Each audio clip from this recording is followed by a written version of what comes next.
You know, my dream of getting some linoleum and getting up underneath the cabinets was pretty much a dream. Everything's put in here pretty solid, and some of it's even bolted in from the outside, and then they put the metal sheeting over the wood.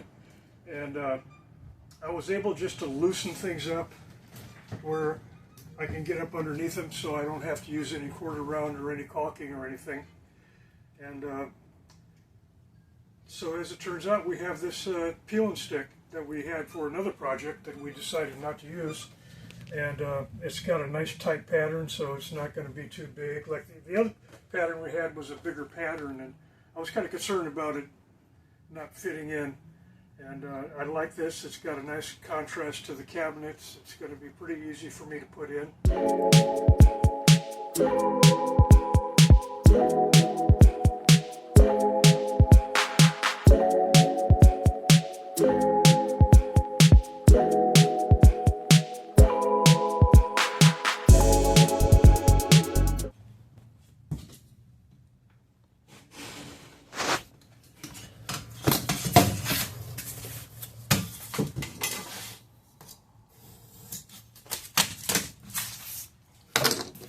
So it's looking pretty good.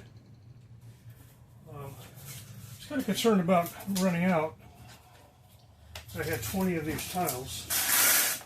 That's number 20. And this is all the scrap I have, believe it or not.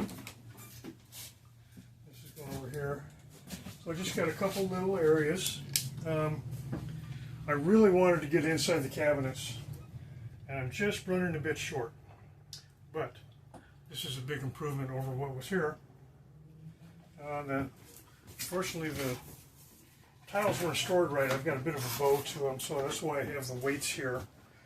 I'm down and pretend like I'm a weightlifter or something. But yeah, I mean, it looks great. I have these just a couple little areas to finish up, and here we go. I mean, I have no quarter round, no caulking around the bad edges or anything like that. I was able to get up underneath the cabinets. Now I have to screw those back down. And took a day. Didn't want it to take a day, but it took a day. Well, here I've got the floor done. Turned out to be not that bad of a job. Was able to loosen in underneath all the cabinetry. Turned out pretty good. And in case you're wondering about that, there's screws on the bottom, along the side, sometimes along the back and up.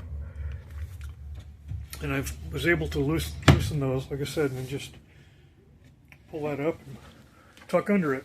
So much nicer than the quarter round and caulk.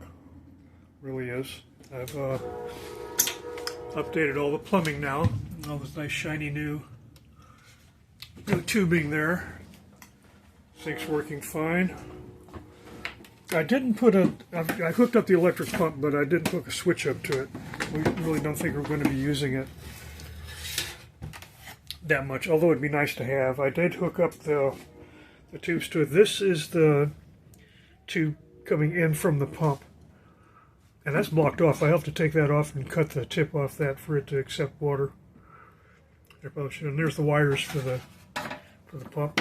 Let's probably cap those off and get them out of the way and whatever, so they doesn't start to pump. And we're getting pretty close here. Today I'm doing I'm going to try to get the curtains up, and then we have all the upholstery to get back on the cushions. And I've learned one thing: if I give advice to anybody doing this, is get a hot glue gun, high temperature hot glue gun. We have little pieces of molding here and there that come loose, and especially if it's just 36 years old, 35 years old. I didn't mean to insult her, but that's this episode. Thanks for watching.